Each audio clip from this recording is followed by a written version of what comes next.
Olá, nerds, geeks e afins. Estamos todos aqui num turbilhão para acompanharmos o primeiro episódio da primeira temporada da série Peacemaker, exibido na HBO Max.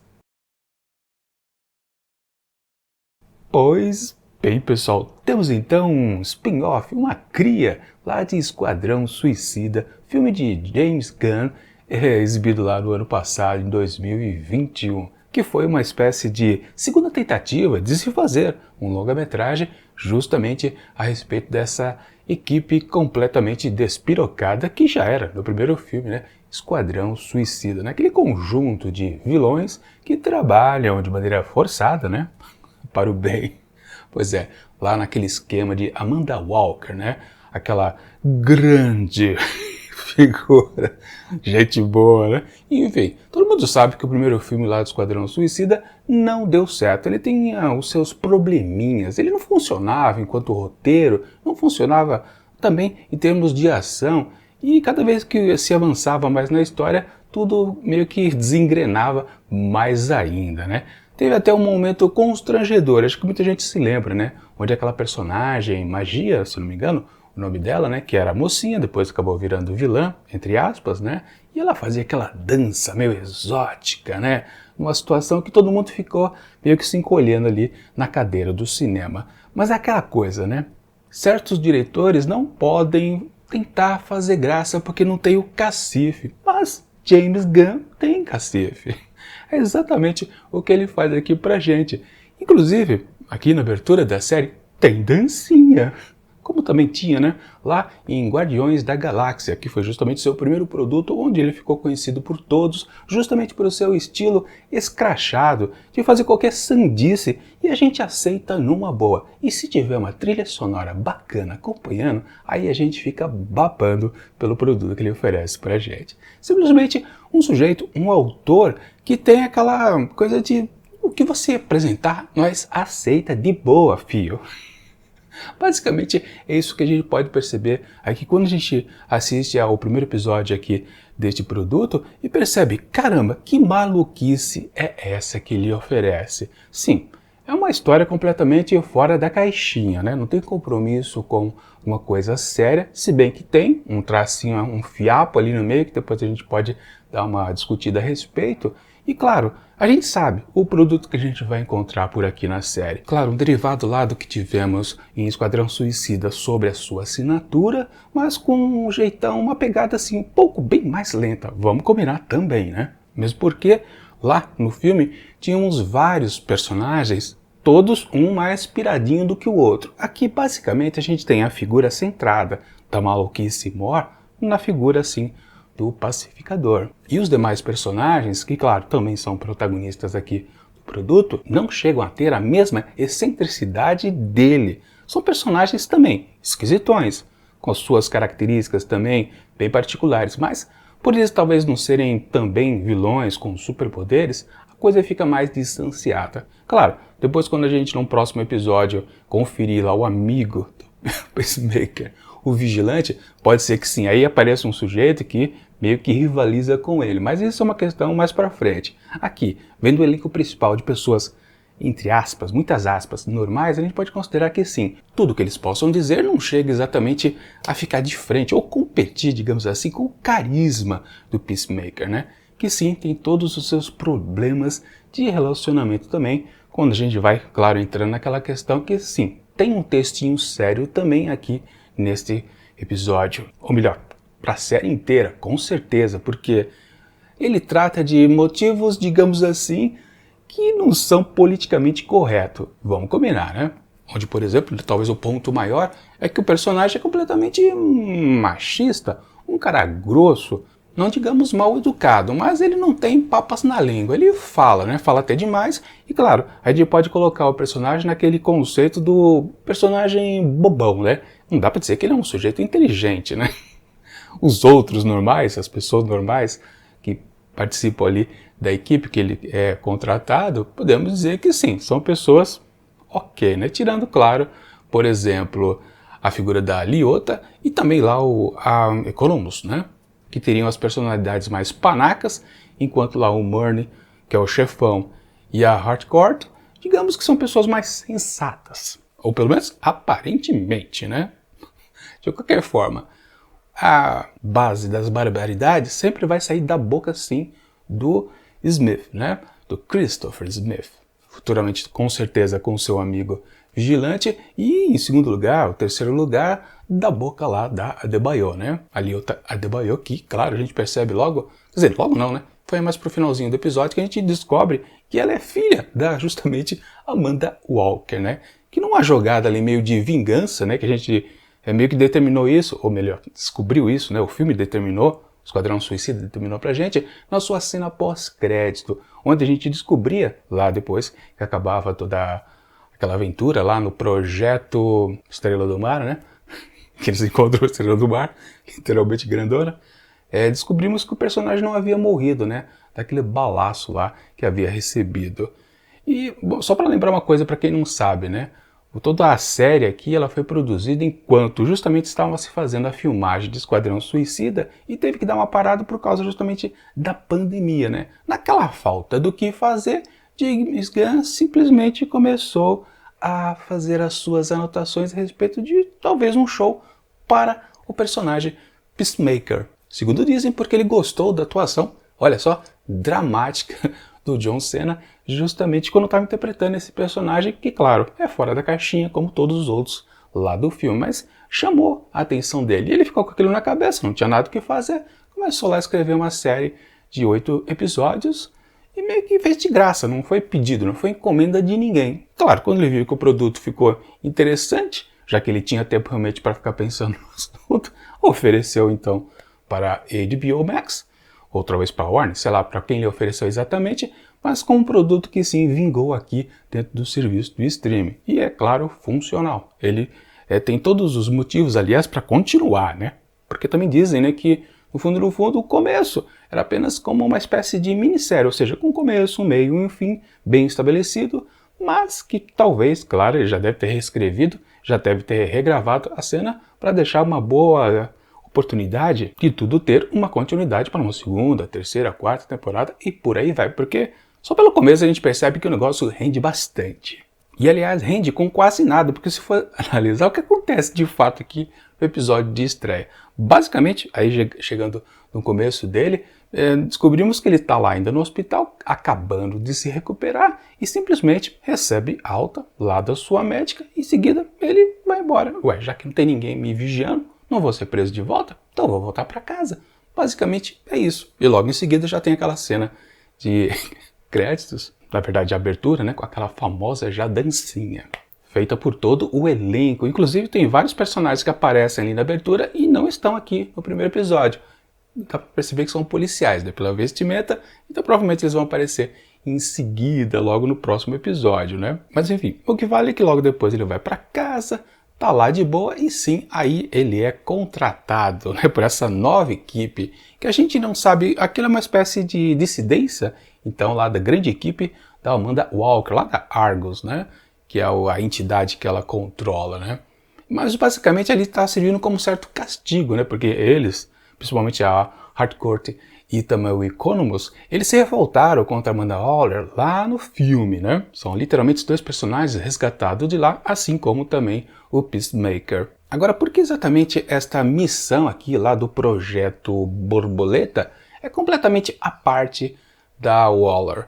E depois quando ela fala com a filha, mas ao finalzinho do episódio, a gente sabe que há uma certa misteriosidade aqui nesta missão específica, que a gente com certeza sabe que em algum momento vai ter alguma reviravolta, digamos assim. Ou seja, nem todo mundo está sabendo o que está acontecendo por ali. Nem mesmo o chefinho ali, né? Que é o Murney, né? E basicamente é um esquema que a gente viu lá no filme Esquadrão Suicida, né? Quando o próprio Peacemaker, ele tinha uma segunda missão dentro da missão lá de invadir aquela ilha, era o Couto Maltese, né? Se eu não me engano, né?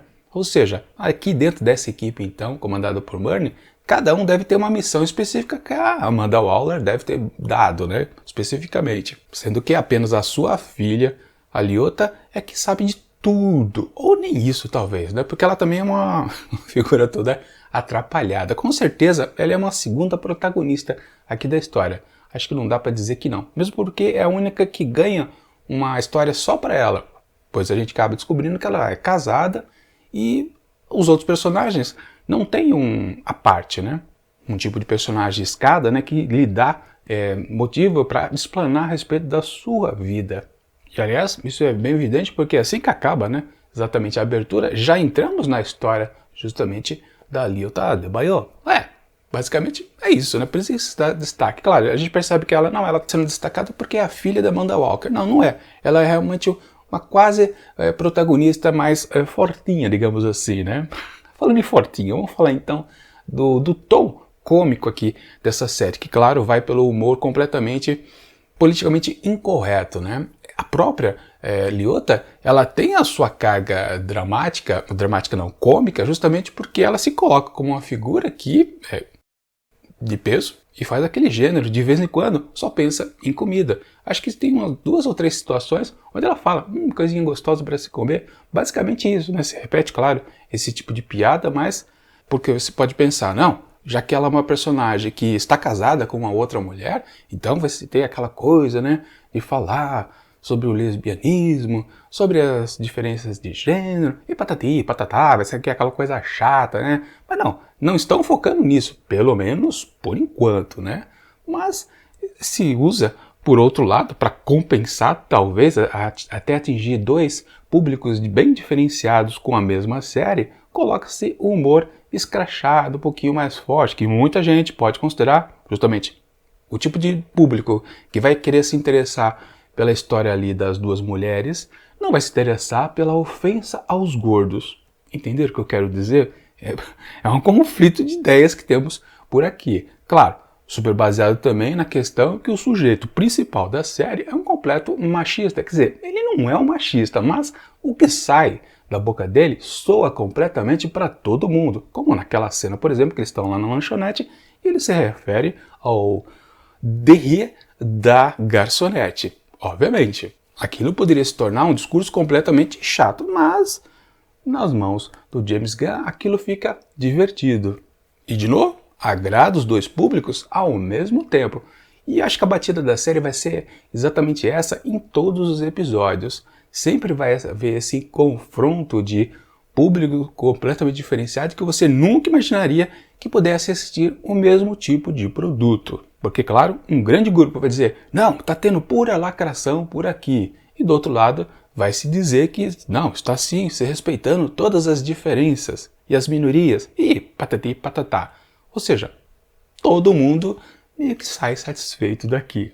E claro, o pessoal que não tá nem aí, né, só curte realmente os personagens que vieram lá dos quadrinhos, tá se divertindo a outro, porque o produto, ele é sim de humor escrachado, é uma série cômica, não tem para o que a gente levar a sério, inclusive os 2 discursos para aqueles 2 públicos diferentes, porque na verdade são 3 públicos, né? O cara centrado, que só tá querendo ver aqui a diversão pura e simples, entretenimento baseado em personagens de quadrinhos, ele tá nem aí para essa coisa da lacração ou não, de estar baseado em respeito às minorias, não, tá nem aí.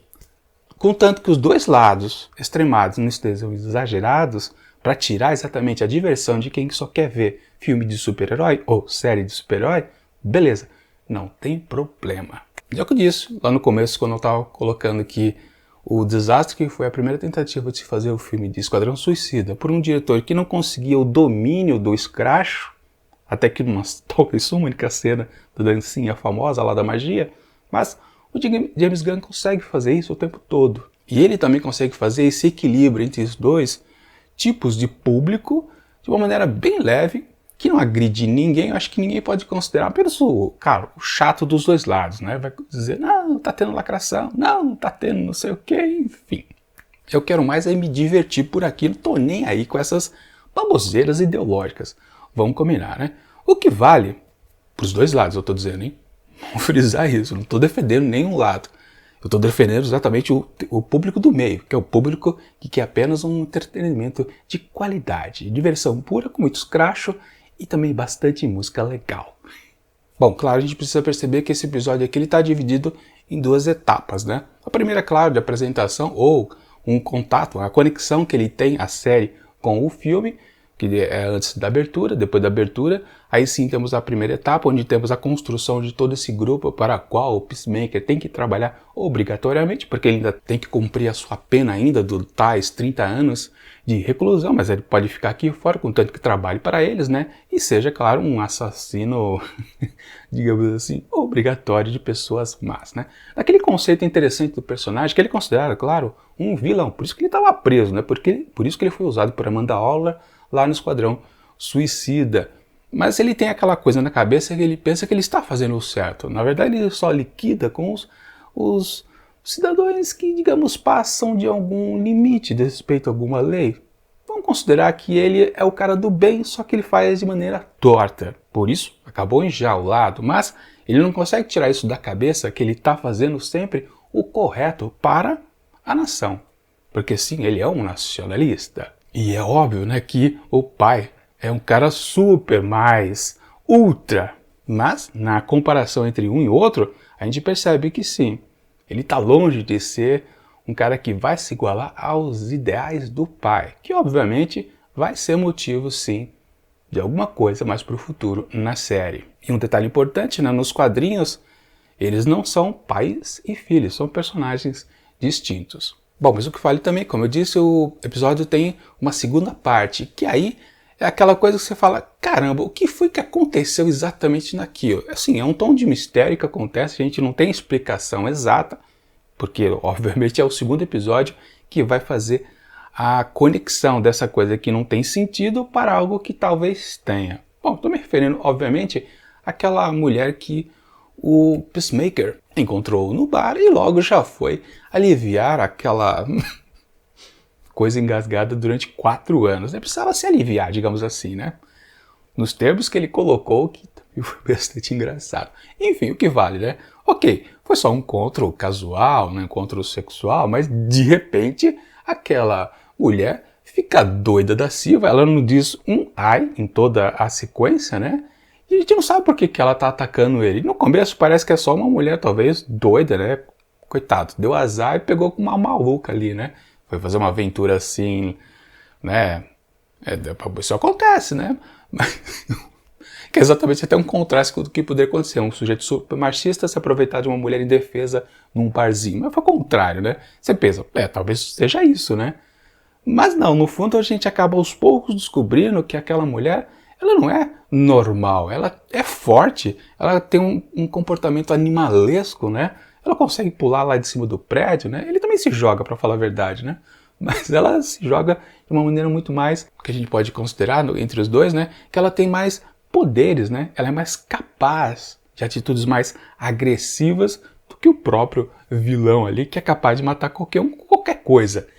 Por que ele não tentou liquidar com ela, na verdade, né? Ok, deixa se passar, porque precisava desenvolver o conceito ali, justamente dessa mulher misteriosa para o próximo episódio. Só que, curiosamente, né, até me espantei que ela é literalmente empastelada, né, pulverizada quase. Quando ele aciona o campo sônico lá do seu capacete, não sobra quase nada dela, ela tá uma pastinha ali no chão. O que foi bastante... eu falei, caramba, o que dá até a entender, na verdade, que é uma doida que tem algum fundamento, essa maluquice, né? Ou seja, o que eu quero dizer, né? Ela já estava esperando por ele no barzinho? Não, isso com certeza não, porque primeiro que a Hardcore entrou ali dentro do bar, meio que até para testar o Peacemaker, né? Ela percebeu de rabo de olho que ele estava passando pelo carro, naquele carro dele com a bandeira dos Estados Unidos, obviamente é fácil de ser percebido. Ela meio que viu que ele estava passando na rua e meio que talvez tenha feito um teste, ela entrou de propósito no barzinho, talvez ela não esteja lá, não tivesse antes na intenção de tomar uma cerveja ali. Não, ela entrou de propósito para testar ele. Pode ser que sim, pode ser que não, de qualquer forma. Ou seja, o fato daquela maluca estar lá dentro é meio por acaso, mas como assim? Com certeza não é. Ela estava já seguindo... Não tinha como seguir o Peacemaker. Bom, isso claro porque a gente não sabe quando foi que ela entrou no bar. Ela já estava dentro do bar ou ela entrou depois? Que os dois entraram, né? Tanto a Hardcore quanto o Peacemaker. A gente não tem essa referência. Claro, no próximo episódio pode ser que a gente veja uma outra câmera onde a gente descobre que ela entrou ou depois dela ou depois dele. Alguma coisa assim. Mas com certeza acho que ela já não estava lá dentro o tempo todo. Ou estava e foi por azar dele mesmo. Enfim, por enquanto é só uma sandice, uma coisa completamente sem sentido nenhum, que casa completamente com a expectativa que a gente tem dos filmes de James Gunn. Ou seja, tá bacana, uma sandice divertida. E claro, falando em coisa cômica, não dá para deixar de dizer, melhor dizendo, a respeito do parceiro do Peacemaker, né? Que é a águia. Aquela águia lá é sensacional. Ela tem expressões, ela tem comportamento, né? Que são muito bons.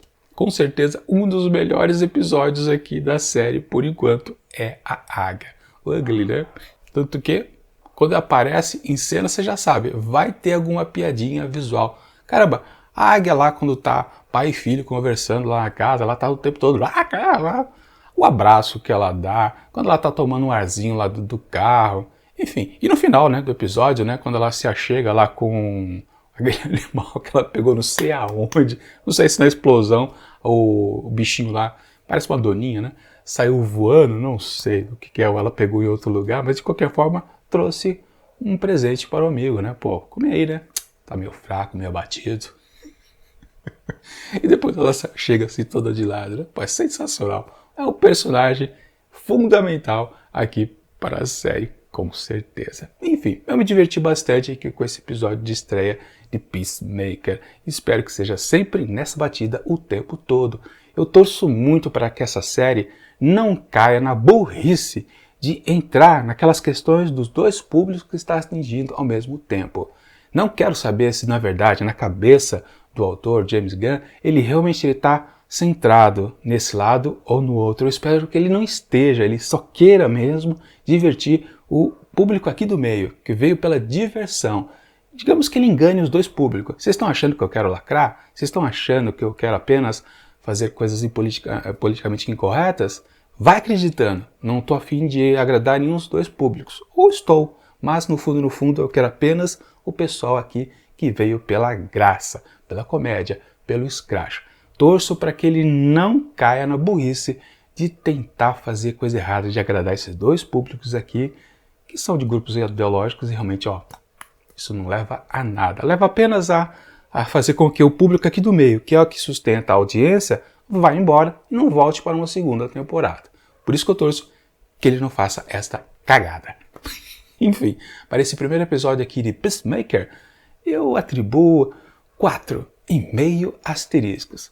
Eu só não dou uma nota máxima porque eu tenho também a expectativa que vai existir um episódio muito melhor do que o estreia.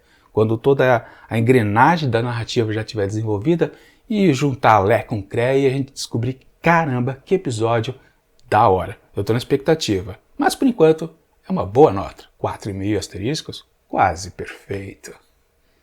É isso.